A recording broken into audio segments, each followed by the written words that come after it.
चार प्रकार के दुख होते हैं मुख्य रूप से, और ये गरीब और अमीर सभी को ये चार प्रकार के दुख प्रभावित करते हैं।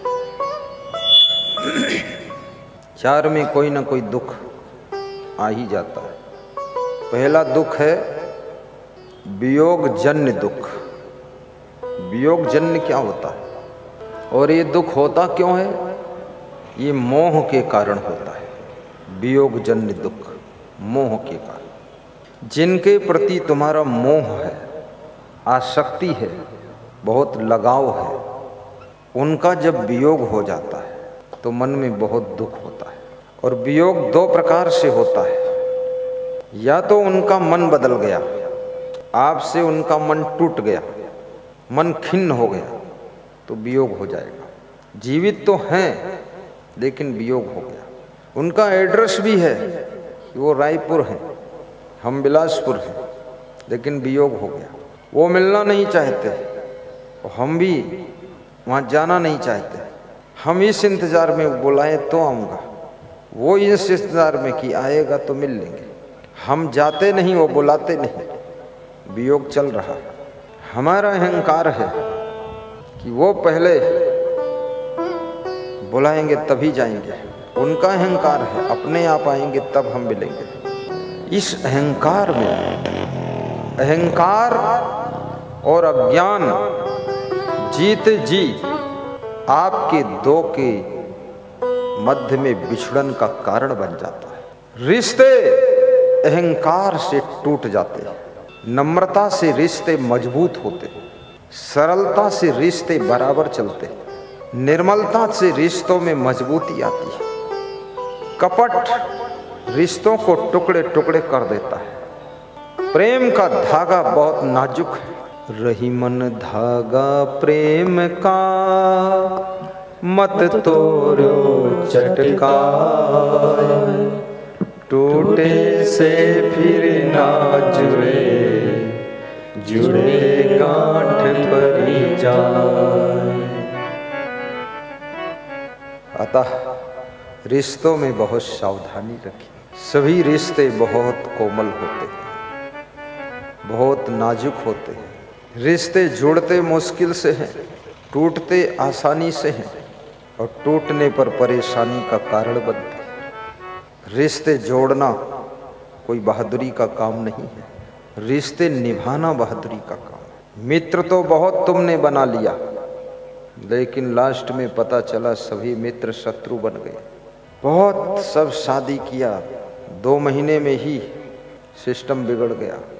गम खाना सीखो, झुककर चलना सीखो, नम्रता से रहना सीखो, दूसरों की बात को थोड़ा सुनकर सहना सीखो।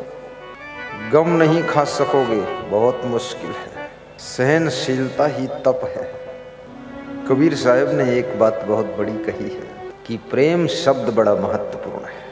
आप महल में रहो, छोटे घर में रहो, बड़े घर में रहो, फ्लैट में रहो, कहीं रहो, सब ठीक है, लेकिन जब आपके आपस में प्रेम होता है, उस समय जो सुख की फीलिंग होती है वो अद्भुत है।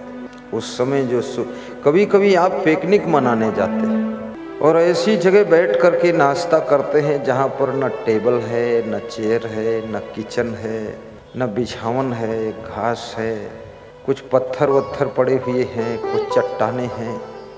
वहाँ बैठ करके जो लेकर गए हो घर से वही बिल बांट कर खा रहे हो, लेकिन खुश ज़्यादा होते हैं। और उससे भी अच्छे अच्छे आइटम जब घर में खाते हो, डाइनिंग टेबल पर बैठकर, खुश नहीं हो, क्योंकि अब मन में ये होता है किचन में और क्या बना है, और लाओ, और आइटम लाओ। और पिकनिक में आपको पता है जो है वही है, और तो है नहीं। वहाँ थोड़ा संतोष भी कर लेते हो। अब यहाँ संतोष नहीं होता है। घर में भी बैठ करके संतोष पूर्वक रहो और संतोष पूर्वक भोजन भी करो। कपड़ों में भी संतोष रखो। मान सम्मान की ख्वाहिश मत करो। ये मत सोचो कि मेरा पति मेरा सम्मान करे, मेरी पत्नी मेरा सम्मान करे, मेरे माँ बाप मेरा सम्मान करें, सभी लोग हमारी पीठ में सहलाते रहें कि वाह वाह लल्लू राम, वाह वाह लल्ली देवी। ये झंझट कौन करेगा इतना? ये घर का मामला है, शांति से रहो, सहज भाव से। इसमें मान सम्मान ज्यादा जरूरत नहीं, इसमें तो बस केवल प्रेम, खालिश प्रेम। जहां मान सम्मान की ख्वाहिश अधिक होती है वहां पर भी रिश्ते टूटने में देर नहीं लगती। इसलिए कृष्ण कहते हैं मानाप मानियो तुल्य तुल्य मित्रारि पक्षियो सर्वारंभ परित्यागी गुणातीता सह उच्चते। वह व्यक्ति सुख पाता है जो हनुमान बन जाता है, जिसने मान अपमान सम्मान अभिमान सबका हनन कर दिया, विनम्र है, सम्मान की भूख नहीं है, अपमान की चोट नहीं है और अभिमान की जगह नहीं है, वो व्यक्ति प्रसन्न रहता है। बड़े से बड़ा पद आपको मिल जाए, आप यदि विनम्र हैं तो जो सुख आपको मिलेगा वो किसी को नहीं मिलेगा। और कोई पद हो या ना हो, आपके अंदर यदि अभिमान है कि मैं सबसे बड़ा हूं, सब लोग हमको माने, बहुत मन को दुख होता है। इसलिए नम्रता सीखे सरलता गही विनय सुविधान को। आपसे गुरुदेव विनती ये सदा निर्धार हो। आपसे गुरुदेव विनती ये सदा निर्धार हो। और प्रेम की पहचान है, जिनसे जिनसे तुम प्रेम करते हो, ठीक से अगर प्रेम है तो उनकी गम खाने में आपको जरा भी कसर नहीं है, पूरा गम खा लो।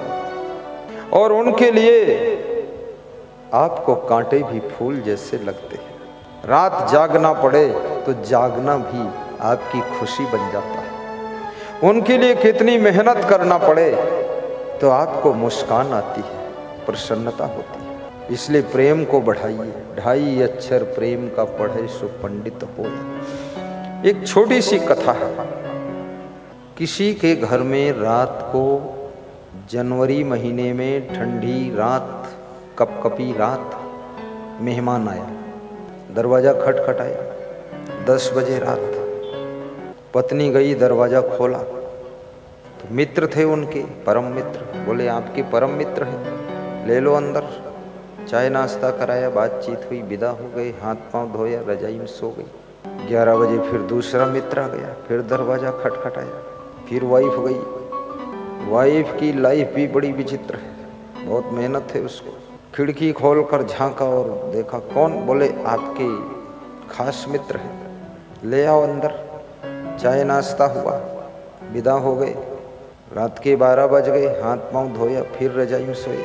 ठंडी बहुत, उत्तर प्रदेश की ठंडी कहानी यूपी की है, नेपाल तट की।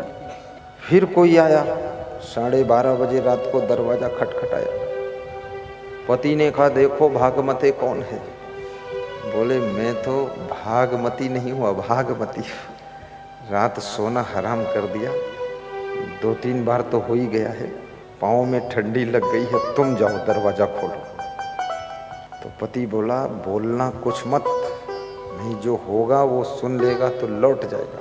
बोले हमको बोलना भी नहीं और खोलना भी नहीं, आप ही खोलो, आप ही बोलो, जाओ। खोला जाकर तो वहाँ देखा कौन खड़ा है, उनका साला खड़ा था। तो बोले आओ साले साहब। और ज्यों ही साले का नाम सुना तो जो वाइफ थी वो रजाई फेंक कर, छलांग मार कर दौड़ कर आ गई। तो पति ने कहा, अरे तुमको तो नींद आ रही थी, ठंडी लग रही थी, सो जाकर। अरे बोले ये मित्र थोड़े है, ये मेरा भाई है, इसके लिए कोई ठंडी नहीं है, न ठंडी है न नींद है, क्योंकि भाई है। क्यों? भाई है, उसके प्रति मोह है, प्रेम है। इसलिए जितना प्रेम का दायरा बढ़ाओगे आपका मन खुश रहेगा, हंसते हंसते काम कर सकोगे। बूढ़े माँ बाप की सेवा करना है, उनके प्रति आपको प्रेम बहुत होगा तो सेवा करने में आपको अच्छा लगेगा। मैनपुरी जिले में मैं सत्संग कर रहा था तो छत पे परिक्रमा कर रहा था, व्यायाम। Morning walk. पड़ोस घर में एक आदमी अपने बूढ़े पिता को स्नान करा के नए कपड़े पहना रहा था। तो मैं ऊपर से देखा तो वो भी मेरी ओर देखा तो मुस्कराया, बोला अभी 10 मिनट में आता हूँ आपसे मिलने के लिए। आया तो हमने कहा ये कौन थे आपके? बोले पूज्य पिताश्री। तो हमने कहा इनकी उम्र? बोले 90 वर्ष। तो हमने कहा आप क्या करते हो? बोले प्रिंसिपल हूँ मैं इंटरमीडिएट स्कूल का। तो इनको रोज स्नान कराते हो? बोले इनकी सेवा हम और हमारी वाइफ 2 लोग मिलके खुशी से करते हैं। हम पूजा पाठ सब इसी को समझते हैं, यही पूजा है हमारे लिए।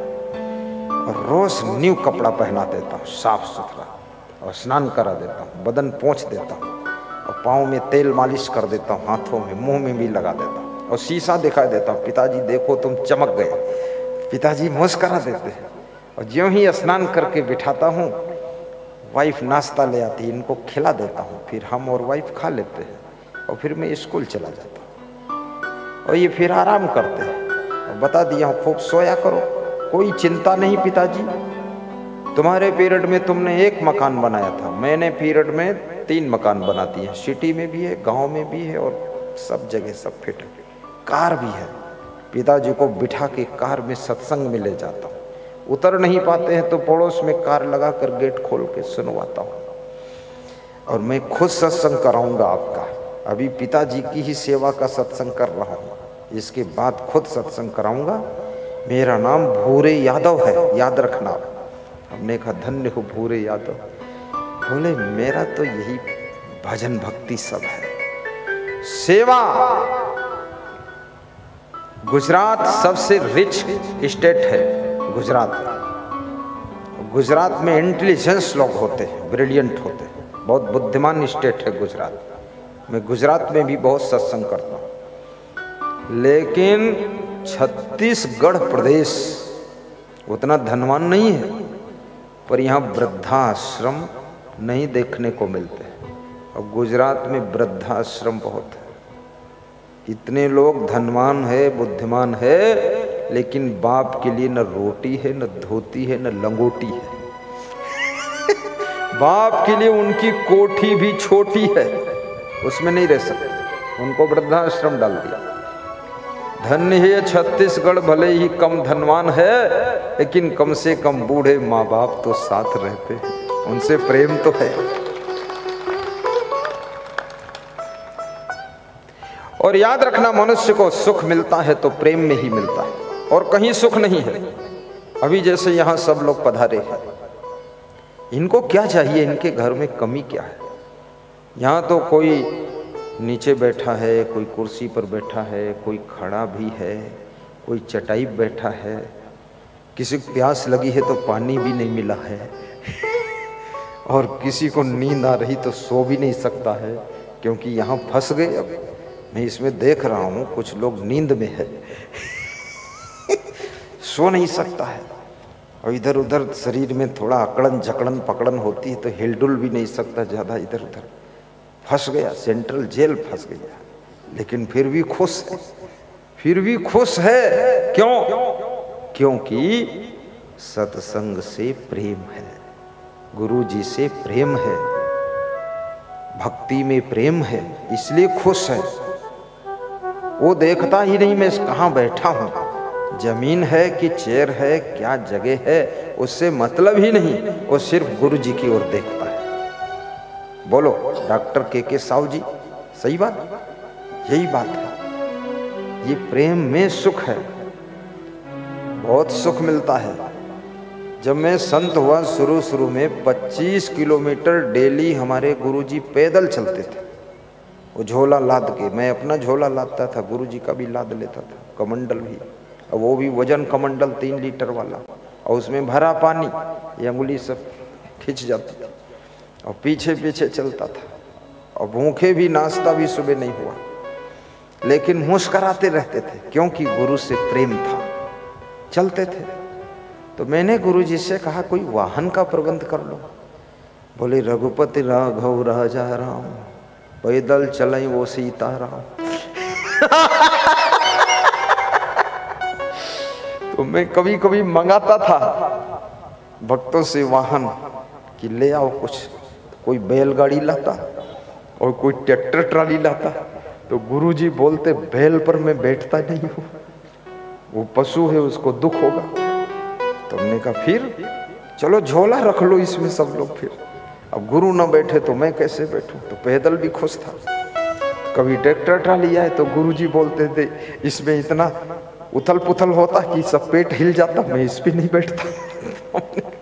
अब गुरु नहीं बैठता तो मैं कैसे बैठूं। लेकिन मुझे खुशी थी, दुख नहीं था, क्योंकि दुख होता तो भाग जाते छोड़ के, चलो हटाओ साधु नहीं बनूंगा। लेकिन नहीं, खुशी थी, नाश्ता मिले चाहे ना मिले, बस गुरु के प्रेम में भक्ति में खुश थे। ऐसे ही देखो आज यहाँ से राजस्थान से श्रोता आए, पुलिस अफसर अशोक सिंह खड़े हो, ये दौसा जिला से आए हैं पुलिस अफसर, ये भी है, गुरु मंत्र ले चुके हैं। फूल राम फूल मीना, ये तो कृषक हैं पर वो पुलिस में है। मैं देख रहा हूं उनको हंस ही रहे हैं, जब से खूब हंसी आती है उनको, क्योंकि उनको इससे मतलब ही कोई चीज से नहीं है, बस गुरुजी मिल गए, बस ठीक है, खुशी है। होठों पे जिनके हंसी होगी, पाँवों में छाले होंगे, हे गुरुदेव वही तुमको भक्त जी ढूंढने वाले होंगे।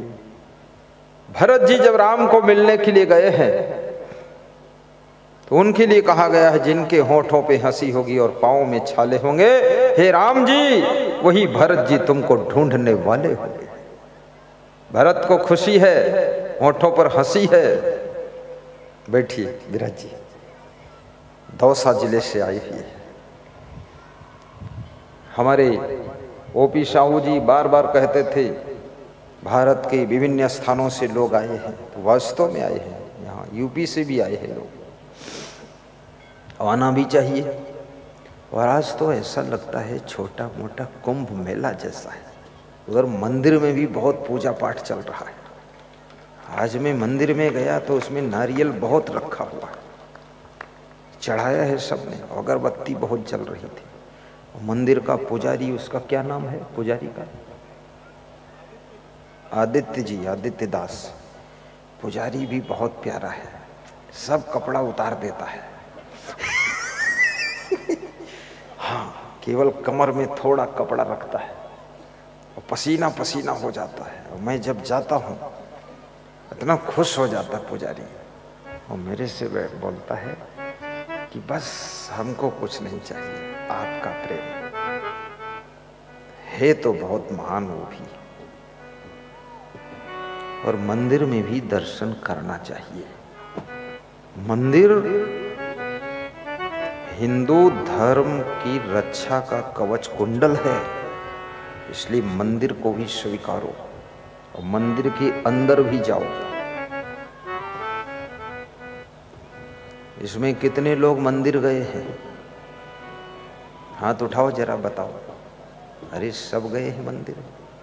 वाह, मैं भी गया। मंदिर मंदिर द्वारे द्वारे ढूंढूं रे सांवरिया, ढूंढूं रे सांवरिया। मंदिर मंदिर द्वारे द्वारे ढूंढूं रे सांवरिया, ढूंढूं रे सांवरिया। बंदे कर ले आपने बेरा, तो वियोग जन्य दुख। दूसरा, जब आपके किसी प्रेमी की, जिनसे आपका खास रिश्ता जुड़ा हुआ है, उनकी जब मृत्यु हो जाती है तो बिछड़न हो जाता है। और मृत्यु का जो बिछड़न होता है वो सदा के लिए बिछड़न हो गया, अब उसमें कोई उपाय नहीं। और इस संसार का नाम ही मृत्युलोक है, ये अमरलोक नहीं है। इसमें राजा मरी हैं, प्रजा मरी हैं जिंदा जोगी, और रोगी मरी हैं, भोगी मरी हैं, सभी इसमें, सब आगे पीछे मरते हैं। जिसको आत्मज्ञान नहीं होगा वो व्यक्ति किसी की मृत्यु के वियोग के दुख में व्यथित हो जाएगा, पागल हो जाएगा। मैंने एक प्रिंसिपल को देखा, बड़ा स्ट्रांग प्रिंसिपल था, माइक में अच्छा बोलता भी था। 2 साल बाद मिला, वो बहुत नर्वस मिला। तुमने कहा क्या हुआ? बोले वाइफ मर गई। तुमने कहा फिर? बोले उसकी टेंशन में लकवा हो गया। तुमने कहा फिर? बोले दुखी बहुत हो। तुमने कहा फिर? तुम क्यों नहीं मरे जब ज्यादा दुखी हो, साथ में निपट जाते। बोले मरता ही नहीं हो, पता नहीं क्या कहां प्राण अटके। अब ये अज्ञानता है। पत्नी की मृत्यु के कारण, पति की मृत्यु के कारण, माता पिता की मृत्यु के कारण बहुत व्यथित होना, दुखित होना, विह्वल होना, पागल हो जाना, दिन रात परेशान रहना, रोते धोते रहना, ये घोर अज्ञान है। क्योंकि गए राम यऊ गए लक्ष्मण, संग न गई सीता ऐसी धना। राम चले गए, लक्ष्मण चले गए, सीता जी चली गई। जात कौरवे लागू न बारा, गए पा भोज जिन्हें साजल धारा। कौरव हस्तिनापुर का शासन संभालने वाले, उनको जाने में दुनिया से देर नहीं लगी। 100 भाई वो भी चले गए। कीचक 100 भाई के सहित एक रात में सब खत्म हो गए। भीम ने 100 भाइयों को मार डाला था। राजा विराट का साला था कीचक। 100 लाशें पड़ी थी। राजा विराट ने जब देखा तो उनके होश उड़ गए कि मेरे 100 सालों को किसने मारा। जब उनको खबर मिली कि भीम ने मारा है, राजा विराट को बहुत क्रोध आया। तो अर्जुन ने समझाया क्रोध मत करो, केवल 5 मिनट में राजा विराट सब सफाया हो सकता है। हम अज्ञातवास में हैं, लेकिन आपका साला मेरी वाइफ द्रौपदी के साथ में गलत नजर रखता था, इसलिए मारना पड़ा। सोचिए, कीचक की गलत नजर के कारण कीचक का सहयोग देने वाले 99 भाई भी मर जाते हैं साथ में। जलती हुई लकड़ी के साथ में जो चींटी है उस लकड़ी में बैठी, वो भी जलकर मर जाती है। रावण का साथ विभीषण ने छोड़ दिया, वो बच गया, और जिन्होंने साथ दिया वो सब 1 लख पूत 1.25 लख नाती, ता रावण घर दिया न बाती, खत्म हो गया। इसलिए गलत व्यक्ति अगर सगा भी है उससे भी दूर हो जाइए, नहीं उसके साथ तुम भी टमाटर की चटनी बन जाओगे, पूरा निपट जाओगे। बहुत निपट चुके हैं, छोड़ना भी सीखो, मोह मत करो।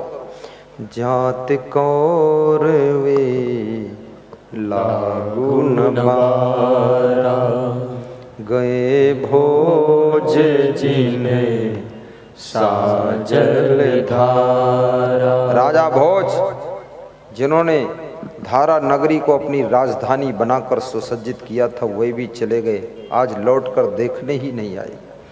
गए पांडव कुंती ऐसी रानी, पांडव चले गए सब, कुंती जैसी रानी चली गई।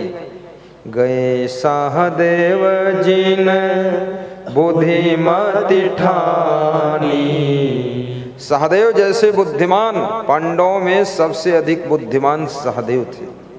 युद्ध करने में प्रवीण धनुषधारी अर्जुन थे, और सबसे उदंड भीम थे। और नकुल वो क्या करते थे पता है आपको? प्लानिंग सहदेव करते थे, और नकुल घोड़े और रथ को सुधारते थे। वाहन विभाग उनके पास था।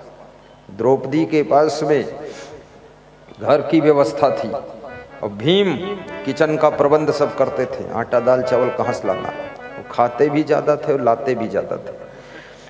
और युधिष्ठिर आने वाले सभी अतिथियों से मिलते जुलते थे, प्रेम भाव करते थे। युधिष्ठिर बहुत सहनशील थे, विवेकवान थे। गए पांडव कुंती ऐसी रानी, गए सहदेव जी ने बुद्धिमति ठानी, जात कौरवे लागू न बारा,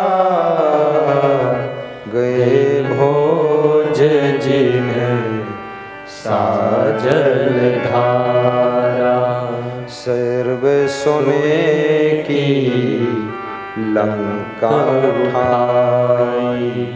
सर्व सोने की लंका में रहने वाला रावण चलत बार कछु संग न जाई, चलत बार कछु संग न जाई। जाकी कुरिया अंतरिक्ष छाई, कुरिया माने मकान, भवन को कुरिया कहते हैं देसी भाषा में। जाकर कुरिया, अंतरिक्ष माने आकाश, गगन मंडल, गगन चुंबी भवन। जिसके भवन गगन चुंबी थे वो राजा हरिश्चंद्र। जाकर कुरिया अंतरिक्ष छाई, सो हरिचंद देखल नहीं आए। वो लौट कर देखने ही नहीं आए। कहाँ मेरा है गगनचुंबी महल। देखो क्या समझाना चाहे कबीर साहब। जाकर कुरिया अंतरिक्ष छाई, सो हरिचंद देखल नहीं आई। अब क्या बोल रहे हैं कबीर साहब? मूर्ख मनुष्य बहुत संजोई, मूर्ख मनुष्य बहुत संजोई, अपने मरे और लग रोई। ये मूर्ख मनुष्य बहुत कुछ बटोर कर इकट्ठा करके ऐसे बैठा है नागराज बनकर, किसी को छूने नहीं दूंगा। और कबीर कहते हैं अपने मरने का दुख नहीं कि हम भी मरेंगे, जो मर गए हैं उनके लिए भों भों रो रहा है, और खुद मरने के किनारे पहुंच गया है उसकी कोई टेंशन नहीं इसको है। अरे अपनी मौत को सोच, फालतू रोता चिल्लाता है। मूर्ख मनुष्य बहुत संजोई, अपने मरे और लग रोई। ई न जनई हम हूँ मर जइबे, ई न जनई हम हूँ मर जइबे। टका 10 बढ़ाई और लाई खइबै, टका 10 बढ़ाई और लाई खइबै। जात कौरवे लागू न बारा, अपनी अपनी कर गए लागिन काहू के साथ। अपनी कर गए रावणा, अपनी दशरथ नाथ। मनुष्य के मरने के बाद इस संसार में क्या रहता है उसका? इंसान की खुशबू रहती है, इंसान बदलते रहते हैं। दरबार लगा रहे जाता है, सुल्तान बदलते रहते हैं। इंसान की खुशबू रहती है, इंसान बदलते रहते हैं। दरबार लगा रहे जाता है। सुल्तान बदलते रहते हैं, दरबार लगा रह जाता है। बहुत बड़ी बात है। ये संसार आया है सो जाएगा, राजा रंक फकीर। एक सिंहासन चढ़ चले, एक बंधे जात जंजीर। ये आत्मा धर्म के सिंहासन पर, पुण्य के सिंहासन पर बैठकर जाती है, और या फिर ये आत्मा पाप की जंजीरों में बंद कर जाती है। एक छोटी सी आपको कहानी सुनाऊंगा, बहुत अच्छी है। किसी गांव में एक गरीब ब्राह्मण रहता था।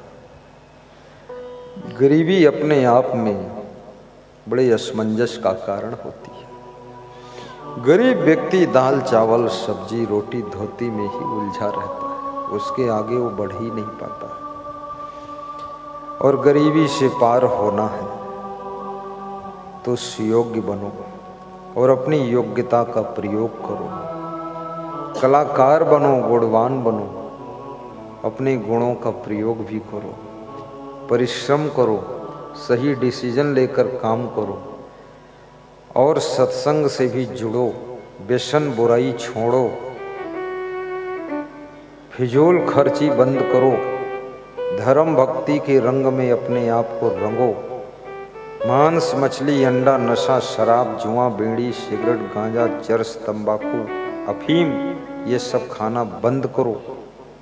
सुख भी मिलेगा, उन्नति भी होगी, बहुत प्रसन्न मन रहेगा। छत्तीसगढ़ के एक महान भक्त धमतरी में रहते हैं। तो उन्होंने गाड़ी पर लिखाया कि मेरा महान गुरु अमुक। मैंने पूछा ऐसा क्यों लिखा? तो उन्होंने कहा पान खाता था, तम्बाकू खाता था और सब खाता था, सत्संग सुनकर सब छोड़ दिया, तो उसी पैसे की बचत से गाड़ी लाया, इसलिए लिखाया हूँ महान गुरुदेव। तो हमने कहा एक गाड़ी है कि दो? बोले एक लाया था, अब दूसरी भी लाने वाला। मकान भी? बोले सब नशा व्यसन छूट गया, मकान भी रेडी हो गया। याद रखना, तुमको गरीब बनाने वाला कौन है? ये दारू की आदत, ये बुराइयां, तुम्हारा आलस, तुम्हारी खुराफात, फालतू बात, ये तुमको गरीब बनाती है। और मुझे हंसी आती है कि सरकार गरीबी मिटाती ही रहती हो, गरीबी मिटती नहीं हो। गरीब मिटकर मरकर चले गए। जब से देश आजाद हुआ है तब से हर पार्टी एक ही नारा लगाती है कि हमारी पार्टी गरीबों के साथ है। अब इनकी पार्टी गरीबों के साथ हो, गरीबी मिटी नहीं अभी तक। तो ये गरीबों को धोखा दे रहे हो कि खाली नाराबाजी कर रहे हो, फिर किनाराबाजी कर रहे हो? ये कैसा नारा तुम्हारा? अगर गरीबों के साथ वास्तविक होते तुम तो अभी तक तो गरीबी खत्म हो जाती ना 60-70 साल में। वो खत्म हो ही नहीं।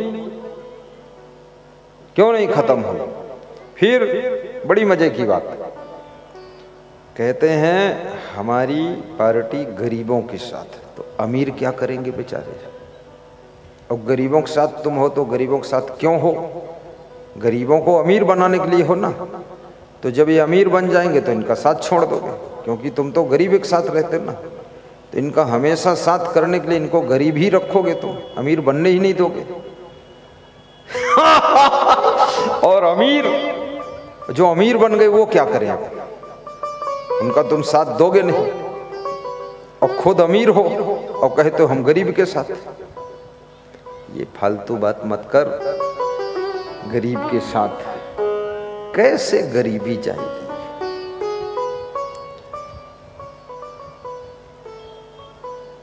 भारत देश में गरीबी है, इससे भी ज्यादा गरीबी लंका में है। मैं लंका गया हूँ, बहुत हालत खराब है। पाकिस्तान में भी बहुत गरीबी है, नेपाल में बेहद गरीबी, बहुत गरीबी है हिंदुस्तान में, उसके आधी भी गरीबी नहीं। और गरीबों के साथ यदि हैं आप तो क्या करना चाहिए आपको? गरीबों के साथ हैं, सबसे पहले पूरे भारत की जनता से शासन प्रशासन, प्रधानमंत्री, मुख्यमंत्री, इनको सबको यही निवेदन करना चाहिए कि सत्संग सुनो, बुराइयां छोड़ो, व्यसन छोड़ो, अच्छे रहो और गांव-गांव में दारू की दुकान मत खोलो। एक तरफ कहते हो गरीबी मिटा दूंगा और दूसरी तरफ दारू की दुकान हर गांव में खोल दिया। जब दारू आसानी से मिलेगी नहीं तो बहुत ज्यादा पीने वालों का परसेंटेज बढ़ेगा नहीं, और जब सहज मिलती है छोटे छोटे बच्चे भी पीने लग जाते हैं। और जो शराब में डूब गया, याद रखना, जितने लोग नहीं डूबे हैं समुंदर के लहराते पानी में, और जितने लोग नहीं डूबे हैं नदियों के पानी में, उससे भी करोड़ों गुना ज्यादा डूब चुके हैं बोतलों के बंद पानी में, बोतलों के बंद पानी में। बोली सदगुरुदेव की जय। ये नया नया नशा क्यों निकाल रहे हो भाई? पुड़िया, गुटखा। पहले लोग तम्बाकू वमाकू थोड़ा बहुत खाते थे, अच्छी नहीं लगती थी। अब पुड़िया ऐसी आ रही, उसमें केसर पड़ी, पुड़िया पर लिखा केसर युक्त रजनीगंधा गोबर गंधा, खा लो अंधा और बिगड़ जाए धंधा। क्यों इसको बिकने देते हो? क्यों लॉन्च करने देते हो? क्यों इस कंपनी को खोलने देते हो? नया नया जाल क्यों फैलने देते हो भाई? जितना है उतना ही काफी, उसी में सब अब फंसे हुए हैं। अब ऐसी ऐसी चीज है, अभी अगर आदेश आ जाए कि पुड़िया कंपनी बंद होने वाली है, तो जो पुड़िया खाने वाले हैं ना, वो एक एक हजार पुड़िया खरीद कर रख लेंगे। बाजार में पुड़िया ही नहीं मिलेगी, क्योंकि वो सोचते हैं कि अब बंद होने वाली तो रख लो, साल दो साल तो खाते रहे, चबाते रहे। और स्त्रियां ये नशा बहुत कम करती है, मैं देख रहा हूं इनको, तो इनको क्या फायदा हुआ है? पुरुषों की अपेक्षा ये सुंदर भी अधिक समय तक रहती है। वही दाल भात ये खाती, वही पुरुष खाता है, पुरुष का चेहरा बिल्कुल बंदर हो गया, इनका सुंदर क्यों है? कोई नशा वसा नहीं करती ना, बस दाल चावल खा लेती, सब्जी खा लेती, बस खुश है। और स्त्रियों में एक गुण होता है, हंसती भी है और मुस्कुराती भी है और रोती भी बहुत जल्दी है। इनमें एक कला है, बहुत जल्दी रो लेंगी और फिर उधर मुंह करके फिर हंस देंगी तुरंत, 1 मिनट में। मैं शुरू से देख रहा हूं कि बहुत खिलाड़ी है। दुख भी जल्दी लग जाता है और दुख को मिटाकर हंसती भी जल्दी है। इसलिए लेडीज को हार्ट अटैक भी बहुत कम आता है, बहुत कम। क्या इनके हार्ट है नहीं? बिना हार्ट के जिंदा है। इनके भी हार्ट है पर अटैक नहीं होता। क्यों? क्यों? अटैक से पहले ही पुरुषों पर अटैक कर देती है। बहुत हालत खराब है। और जो रोती है ना, रोने से जो आंसू निकलते हैं, आंसुओं से वो केमिकल शरीर से निकलकर बाहर हो जाता है, जिससे हार्ट के ऊपर बुरा असर नहीं पड़ता। इसलिए पुरुषों से भी कहूँगा, महीने में 2-3 बार रो लिया करो, फिर हार्ट ठीक रहेगा। रोना ना आता हो तो अपनी वाइफ से ट्रेनिंग ले लिया करो। कहाँ रोते पुरुष लोग, रोता नहीं। और हंसने के समय हंस भी लिया करो, हंसने से भी स्वास्थ्य बहुत अच्छा रहता है। प्रसन्न रहा करो और भोजन थोड़ा कम किया करो।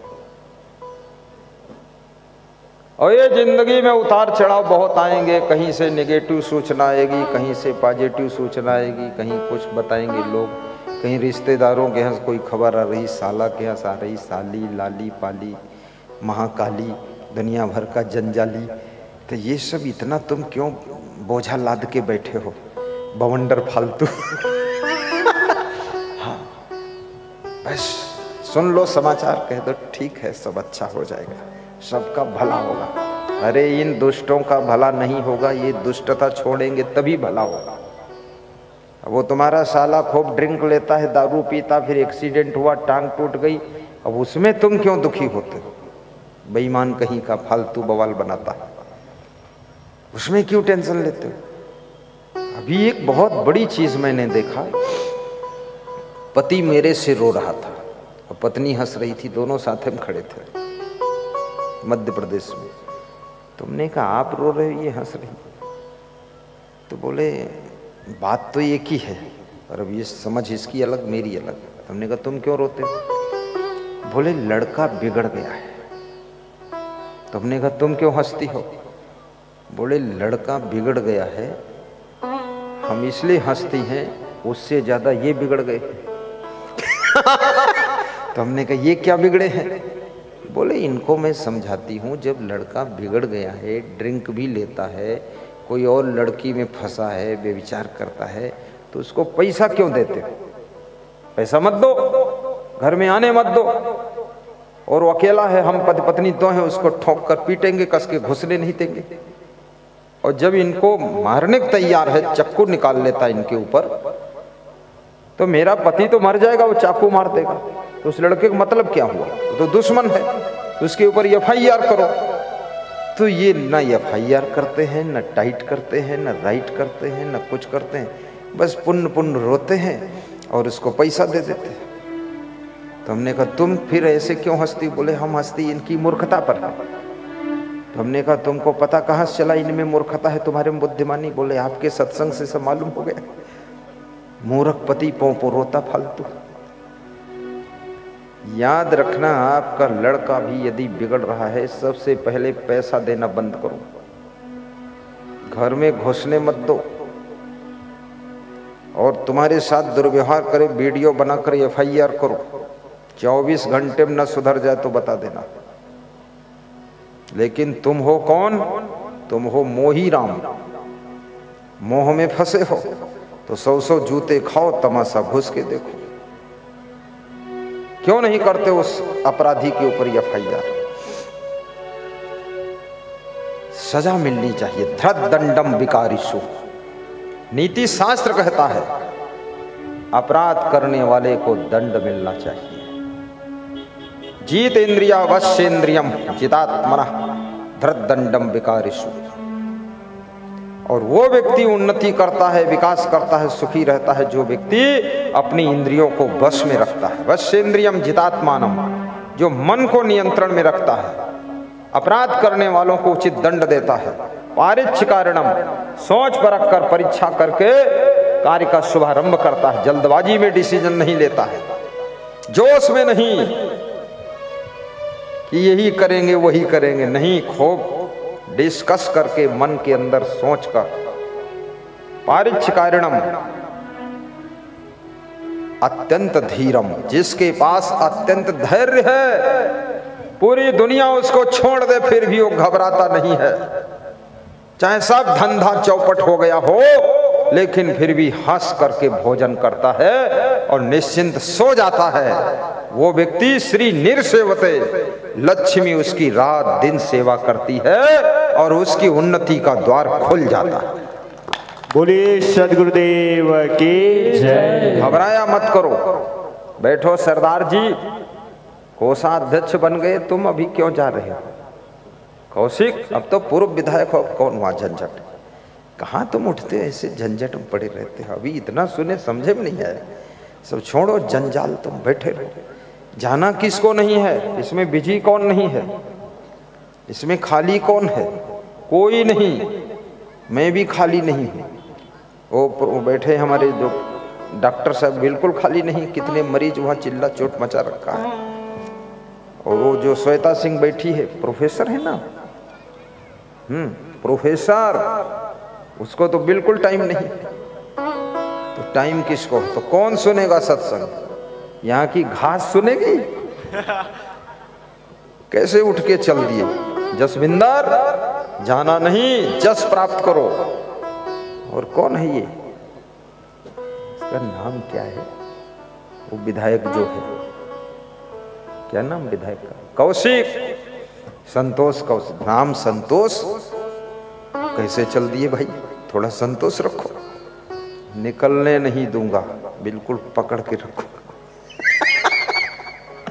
बैठो, अभी तो बस 15-20 मिनट में समाप्त कर दूंगा, ज़्यादा ऐसा नहीं, ओवर टाइम नहीं करूंगा, मुझे भी पता है। और ज़्यादा देखो दूध भी पिलाओ वो भी नुकसान ही करता है, और ज़्यादा घी दाल में डाल दो तो पेट खराब करता है, और ज़्यादा प्रवचन सुनाओ तो श्रोताओं को पागल करता है। दोबारा श्रोता आएगा नहीं, वो सोचता है फंस जाओगे, इनका तो राम गाना रात भर चलेगा। एक महात्मा कथा सुना रहा था, ध्यान देना। तो जितने सुनने वाले आए रात के 10 बज गए, तो धीरे धीरे एक एक करके जाते रहे, सब जाते रहे, तो एक आदमी बचा सुनने वाला। तो महात्मा ने कहा तुम पक्के श्रोता हो और हम सच्चे वक्ता हैं, तुमको हम रात भर सुनाएंगे, तुम्हारा कल्याण कर ही देंगे। तो वो श्रोता ने कहा कि महाराज जी मैं द्वारपाल हूँ, गेट कीपर हूँ, मैं इसलिए बैठा हूँ, तुम निकलो तो बंद करूँ इस हाल को। मैं श्रोता नहीं हूँ। तो ऐसा थोड़े कथा सुनाना है कि सब चले जाए, सुनाना तो आपको ही है ना जसविंदर जी। बस जसविंदर है जोरदार आदमी, बैठे रहो, कोई बात नहीं, थोड़ा लेट हो जाएगा। तुम्हें देख कर के ये ख्याल आ रहा है, तुम्हें देख कर के हो ये ख्याल आ रहा है कि जैसे फरिश्ता, कि जैसे फरिश्ता नजर आ रहा है, तुम्हें देख कर। वाह वाह, गाइए, बहुत सुंदर। ख्याल आ रहा, तुम लोग भी गाओ, तुम्हें सब लोग गुनगुनाओ, शोर चले न चले पर ईश्वर मिले। गाइए, तुम्हें देख कर के ये ख्याल आ रहा है कि जैसे फरिश्ता कोई हंस रहा है। आपकी हंसी भी भगवान कृष्ण जैसी पवित्र हंसी होना चाहिए। कोई मुस्कान भगवान राम जैसी पावन मुस्कान। कोई मेरी आँखों को देखे तो समझे कि तुम मेरे क्या हो, कि तुम मेरे क्या हो। तुम ही मेरे मंदिर, तुम ही मेरी पूजा, तुम ही देवता। जय हो कलवा बाबा की। तुम ही देवता हो, तुम ही राम मेरे कन्हैया, तुम ही हो जीवन की नैया के खेवैया, तुम ही हो। व्यास गादी राजेंद्र शुक्ला, मंडी समिति अध्यक्ष, छाया विधायक बिल्हा, खड़े हो जाइए। देखिए शुक्ला जी, तुम बहुत महान हो, आपको मैं भी धन्यवाद देता हूँ। यहाँ जो भोजन भंडारा हो रहा है 20,000 भक्तों का डेली, उसमें सबसे बड़ा इनका योगदान है। धन दान दिया है, दाल चावल सब्जी के लिए, बहुत बड़ा दान दिया। चलो अच्छा हुआ, ये काम अच्छा किया आपने, अन्नदान में सहयोग किया। पैसा तो है लोगों के पास पर निकलता नहीं, इसीलिए जेब कतरे लोग जेब काट लेते हैं, निकाल लेते हैं कि बेईमान देता नहीं। चोर चोरी भी करता। रतन चौधरी जी नचकेता पावर प्लांट के मैनेजर सपरिवार आए, खड़े हो। मैनेजर साहब कहाँ? अरे ये देखो। नचकेता जी, आप इतने सरल बहुत हैं, आप ही हैं नचकेता। वाह, नचकेता पावर प्लांट, रतन चौधरी जी, ये परिवार है। ये तो बहुत सिंपल परिवार आपका, आपके घर में तो बड़ी शांति रहती होगी। बैठिए। आशीर्वाद। गीतांजलि कौशिक जी, पूर्व जनपद अध्यक्ष। अरे गीतांजलि तो गीत गाया कर। तो सपरिवार आई है, कहाँ परिवार है? अरे उधर दूर बैठते हो अपनी पत्नी से। हाँ, दूर ही रहना चाहिए। एक बार नजदीक हुए तो इतना लफड़ा बड़ा है, दूर दूर बैठो।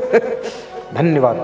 तो उसके पति का तो नाम नहीं इसमें है, कोई बात नहीं, पहले सीता फिर राम। धन्यवाद है। आज का सत्संग सुन करके सीताराम यादव, जिला बस्ती, उत्तर प्रदेश, बेलवा डाट गांव से गौ सेवा के लिए गुरु जी के ट्रस्ट के अकाउंट में 1100 की राशि भेजा है। जरा ताली बजा दीजिए। प्रयागराज में कुंभ मेला होना है 2025 में, जहां आपका कैंप लगेगा। वहां 30,000 तीर्थयात्रियों का भंडारा डेली बनेगा और वहां पर 20,000 तीर्थयात्रियों के ठहरने का प्रबंध होगा और ये सब निःशुल्क होगा सेवा में। उसके लिए प्रयागराज कुंभ मेला के भंडारा के लिए विनोद कौशिक, परदेसी लाल कौशिक, लमकेना है, बिलासपुर छत्तीसगढ़, उनकी ओर से वहां कार्यालय में 5100 की राशि प्रदान की गई है। 5100 की राशि, ये आपका सम्मान पत्र है। कहाँ है ये कौशिक जी? किधर बैठे? उधर, इधर आओ। अभी तो बहुत छोटी उम्र है, इतना बड़ा दान कर दिया। आओ, देखो कितना प्यारा आदमी है ये कौशिक। इस क्षेत्र में कौशिक बहुत हैं क्या? अच्छा। दिनेश कुमार राठौड़, थड़ौद, जिला सिंगोली, अपनी कमाई का 10% प्रति महीने गुरु सेवा के लिए भेजते हैं। आज 2100 की राशि भेजा है मध्य प्रदेश से, उनके लिए भी ताली बजाओ। ये कौशिक भाई है, बहुत प्रेमी है। वो बोल रहे हैं मेलम पहुंचूंगा तो और दूंगा। बहुत बढ़िया, हिम्मत बढ़ा रहे कि गुरुजी आप लगाओ कैंप, मैं आऊंगा। और बाद को नहीं आएगा तब तो गुरुजी फंस ही गए, अब लगा ही रहेगा। आएगा आएगा। महेश कुमार राजपूत, शिव गणेश नगर, मैनपुरी, उत्तर प्रदेश, आज के सत्संग से प्रसन्न होकर 2100 की राशि प्रयाग कुंभ के लिए भेजा है। भारती शर्मा, दिल्ली, इन्होंने गुप्त दान भेजा है। मिनेंद्र कुमार, नालंदा, बिहार, 1551 की राशि गौ सेवा के लिए भेजा है। श्री विनोद कौशिक, धन्यवाद है आपको। प्रयागराज के लिए सबका सादर आमंत्रण, सभी आइए।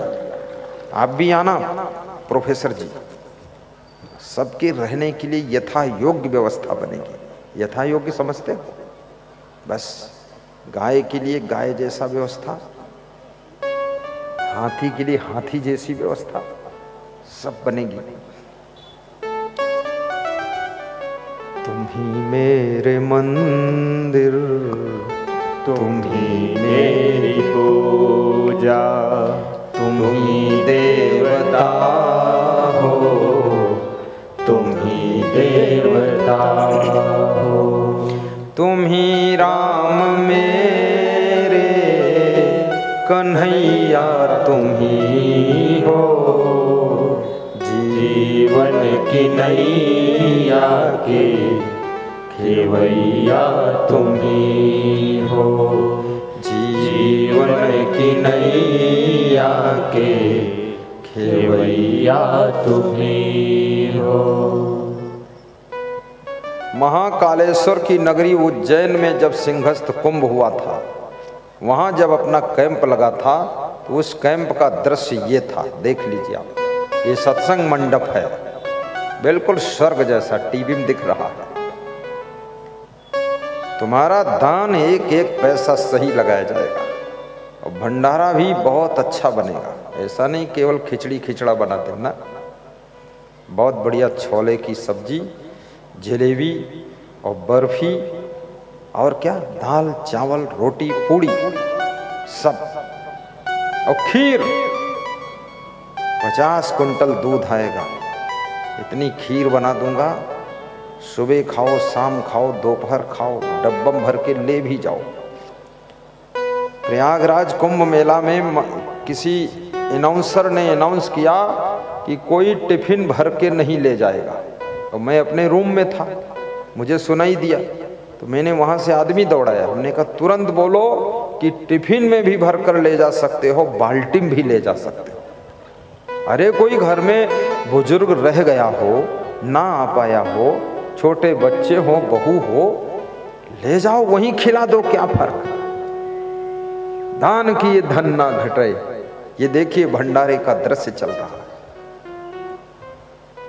तो अनाउंसर बोला हम नहीं सोचते थे टिफिन में भी ले जाने देंगे आप। मैंने कहा मैं तो लुट जाना चाहता हूँ, पूरा बांटो, खिला दो, अपना कुछ है ही नहीं, सब संसार का है, संसार को खिलाना पिलाना है।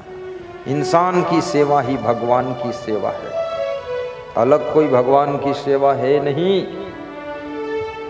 मनुष्य की सेवा में ही भगवान खुश होता है।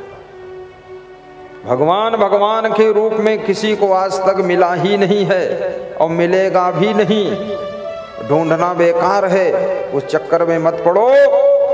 इंसान के साथ में ही अच्छा व्यवहार करो, प्रेम करो, सेवा करो, भगवान खुश हो जाता है इंसान की सेवा से। अभी अभी एक बहुत बड़े दानी का नाम आया, मदन मीणा, राजस्थान कोटा, उज्जैन आश्रम निर्माण के लिए 3000 की राशि भेजा है। रमेश कुमार पाटोदी, जिला बाड़मेर, राजस्थान, 5000 की राशि भेजा है। क्या बात है। ये बाड़मेर भी मैं गया हूँ, वहाँ सत्संग करता हूँ। पूरे भारत देश के 19 प्रदेशों में और विश्व के 8 देशों में सत्संग किया हूँ, करता हूँ। और बिलासपुर में कलवा बाबा के धाम में पहली बार सत्संग करने का सौभाग्य मिला। ये सिद्ध पीठ है कलवा बाबा का धाम, ये साधारण नहीं है। आज भी लोगों को विश्वास है, भरोसा है कि कलवा बाबा सूक्ष्म रूप में आसपास के सभी ग्रामवासियों की रक्षा करते हैं। वास्तव में कलवा बाबा के धाम में आकर के मुझको भी बहुत अनुभूति हुई है, अच्छा लगा है। और मैं निवेदन करूंगा, आप अपने घर में ये गीत की पंक्तियां रोज गुनगुनाया करें, इससे बहुत शांति आएगी। क्या? तुम ही मेरे मंदिर, तुम ही मेरी पूजा, तुम ही देवता हो, तुम ही देवता हो, तुम ही राम मेरे कन्हैया, तुम ही हो। जीवन की नैया के खेवैया तुम ही हो। जिधर देखता हूँ, जिधर देखता हूँ, नजर तुम ही आते। सभी भक्त साधक तेरे गीत गाते, सभी भक्त साधक तेरे गीत गाते। गीतों की माला के, गीतों की माला के रचैया तुम ही हो। जीवन की नैया के खेवैया तुम ही हो। तुम ही मेरे मंदिर, तुम ही मेरी पूजा, तुम ही देवता हो, तुम ही देवता हो। तुम ही राम मेरे कन्हैया तुम ही हो। तुम ही राम मेरे कन्हैया तुम ही हो। जीवन की नैया के खेवैया तुम ही हो। बोलिए सद्गुरु भगवान की जय। बस थोड़ी देर का सत्संग और है, धीरे धीरे हम समापन की ओर जा रहे हैं। आप जियत लखो, आप ठौर कर। मैंने 4 प्रकार का दुख बताया था। दूसरा दुख है अपमान जन्य दुख। जब कहीं तुमको ऐसा लगता मेरा यहां अपमान हुआ, सम्मान नहीं हुआ, तब दुख लग जाता है। लेकिन अपमान से भी जो दुखी ना हो और सम्मान पा करके जिसको बहुत बड़ी खुशी ना हो और जिसके मन में अभिमान के लिए जगह ना हो, वो व्यक्ति बहुत महान होता है। योग्य बनो, बड़े से बड़े पद पर पहुंचो, धनवान भी बनो और बड़ी से बड़ी गाड़ी में चलो, कार में चलो, लेकिन अहंकार में बिल्कुल मत चलो। धन का अभिमान न करो, क्योंकि मृत्यु के बाद ये सब यही छूट जाएगा। एक ब्राह्मण की कथा में सुना रहा था, बस 5 मिनट में उसको पूरा करके विराम करता हूं। आया ही सो जाएगा राजा रंक फकीर, एक सिंहासन चढ़ चले, एक बंधे जात जंजीर। जो तो आया जगत में तो ऐसा कर ले, कर साहेब को बंदगी, भूखे को बचू दे। तीसरा दुख हानि जन्य दुख। जब कहीं आपका नुकसान होता, हानि होती, तब दुख हो जाता। ये लोभ के कारण होता है, इसलिए लोभ मिटाइए। चौथा दुख अभाव जन्य दुख। आपके पास में किसी चीज की कमी है, नहीं है, आपका मन दुखी रहता कि हमारे पास ये नहीं वो नहीं, उसमें संतोष कीजिए, ज्यादा है मत कीजिए। सुख वस्तुओं में नहीं है, सुख तो आपके संतोष में है। संतोषामृत तृप्ता नाम तत्सुखम शांत चेत साम, नच तद्धन लुब्धा नाम इतस्य एतस्य धावता। उपार्जिता नाम वित्ता नाम त्याग एव ही रक्षणम तड़ा गोदर संस्था नाम परिवाह युवाम्बसाम। शांतुल्यम तपो नास्ति न संतोषात् परम सुखम, न तृष्णा या परो व्यथि नच धर्मो दया समा। शांति से बड़ा कोई तप नहीं है, और शांति की पहचान है जिसके मन में शांति होती है, उसके मुखमंडल पर हमेशा प्रसन्नता रहती है। और जिसके मन में शांति नहीं है, उसके चेहरे पर टेंशन की रेखाएं दिखाई देती, चिंता की रेखाएं। और बहुत से लोगों को शांति तो है नहीं, असमंजस में पड़े रहते हैं, बहुत टेंशन में रहते हैं। सब कुछ है फिर भी टेंशन है।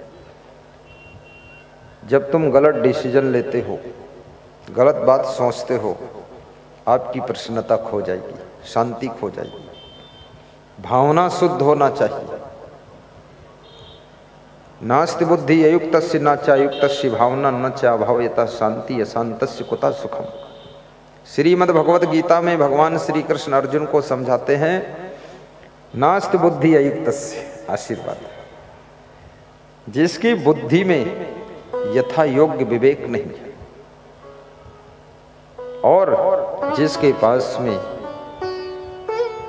भावना भी पवित्र नहीं है और जिसके पास में भावना ही नहीं है, तो कृष्ण कहते हैं उसको शांति नहीं मिल सकती। और जिसको शांति नहीं, उसको सुख कहाँ मिल सकता। जैसे कोई अच्छा काम कर रहा है, बहुत ज्यादा तुम सहयोग नहीं कर सकते, तुम्हारी कंडीशन पोजीशन सिचुएशन ऐसी नहीं है, लेकिन ये भावना रखो कि हम भी कुछ न कुछ सहयोग करेंगे। ये भावना रखो, इसका कार्यक्रम सफल हो जाए। ये भी बहुत बड़ी बात है। कोई मकान बना रहा है, कोई कन्या का विवाह कर रहा है, कोई यात्रा कर रहा है, आपकी शुभ यात्रा, आपकी कन्या का विवाह सफल हो। हम सद्भावना आपको देते हैं। इससे भी आपका मन प्रसन्न रहेगा। लेकिन जब दुर्भावना अंदर होती है, बड़ी कठिन बात। 6 प्रकार के लोग संसार में सदैव दुखी रहते हैं। ईर्षु घृणी न संतुष्टा, क्रोधनो नित्य संकिता, परभाग्यो जीवी च खड़े थे नित्य दुखिता। नीति शास्त्र में लिखा है, जो दूसरों से ईर्ष्या करते हैं, जो अन्य लोगों से घृणा करते हैं, जो लोग बहुत क्रोध करते हैं, खाम खा क्रोध आता, और जो लोग जिनके नाक की नोक पर गुस्सा रखी रहती है, 56 प्रकार का व्यंजन खा रहे हैं फिर भी गुस्सा में ही खा रहे हैं, मखमल की रजाई ओढ़े हैं फिर भी मलमल करके क्रोध कर रहे हैं, खुश कभी रहते ही नहीं, आदत बन गई गुस्सा में रहने की। ईर्षु घृणी न संतुष्टा, और जो कभी किसी भी कंडीशन में संतुष्ट ही नहीं, बस जो है उसका सुख नहीं ले पा रहे, जो नहीं है उसके लिए दौड़ जारी है।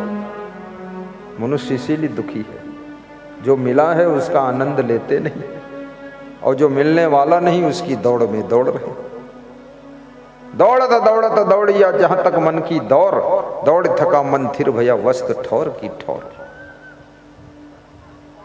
कभी कभी आप स्वयं कहा करो कि मेरा मकान बहुत अच्छा है, मेरा परिवार अच्छा है, मेरी गाड़ी अच्छी है। गुजरात में एक व्यक्ति गाड़ी लेकर आया, बोला मेरी गाड़ी में बैठो, तो मैं सोचा ठीक ठाक होगी कुछ। बैठने गया तो 20 साल पुरानी 800 गाड़ी मारुति की, सीटें उखड़ गई, उस पर गद्दा बिछाया था उसने। तो मैंने कहा अरे तो बहुत पुरानी, इसकी सीट भी उखड़ गई। बोले ये बहुत प्रिय गाड़ी है गुरुदेव, यही है मेरे पास, इसी में खुश हूं, आप बैठ लो। मुझे उसमें बिठा कर ले गया 40-50 किलोमीटर। मैंने कहा आप अपने में बैठ जाओ। बोले ये भी आपकी ही है, आखिरी तक बैठो। तो मैं वहां तक बैठ कर गया, तो उसमें गद्दा बिछा था। तो हमने कहा इसकी सीट क्यों नहीं लगवाते हो? बोले तो ओरिजिनलिटी चली जाएगी गुरुदेव, जैसी खरीदा था वैसी है, कभी लड़ी नहीं, इतनी होशियार गाड़ी। हाँ। और कभी धोखा दिया नहीं, कभी न लड़ी न खड़ी हुई, चलती रहती। इस गाड़ी से मेहनत करके 3 फैक्ट्री लगाया। अरे मैंने कहा तू 3 फैक्ट्री का मालिक, ये हालत? बोले हालत बहुत अच्छी है, घर ले चलूंगा आपको। घर ले गया, मैंने कहा घर बहुत अच्छा। बोले ये किराए का है। तो उसकी वाइफ ने कहा कि अरे गुरुजी मेरा पति बहुत बुद्धिमान है, ये ना गाड़ी पे पैसा ज्यादा खर्च करता है, ना घर पे खर्च करता है, किराए घर में रहता, 3 फैक्ट्री लगाया, 1000 कर्मचारी काम करता है, कपड़े भी सामान्य पहनता है, और जहां कहीं भंडारा होता वहां जाता है, दान भी करता है। आपका नाम सुना तो आपके यहाँ गया, और आपको देखो ऐसी टूटी गाड़ी में बिठा दिया। इसके अंदर प्रेम बहुत है, आप कहीं इसकी टुटली गाड़ी में बैठते, लेकिन प्रेम में बैठ गया। याद रखना, जो है उसमें खुश रहना सीखो। जैसी पत्नी मिली है उसमें कृपया संतुष्ट हो जाइए। पत्नी कोई ऐसे टमाटर नहीं कि रोज बदल दोगे, वही रहेगी। जैसा पति मिला है उसमें सेटिस्फाई बनो, सेटल करो अपने आप को। और जैसा भी चेला मिला है उसी चेला के साथ सेटल हो जाओ, उससे अच्छा मिलने वाला भी नहीं। तुम्हारे भाग्य में गुरुजी यही है चेला, वो वाला। हाँ। मैं 35 साल से साधु बना, 35 साल हो गए। मैं देख रहा हूं हमको 35 साल में सब उसी मॉडल के चेला मिलते हैं। सैकड़ों चेला है लेकिन मॉडल वही, कंपनी वही, क्योंकि वही जब गुरु वही है तो माल तो वही निकलेगा।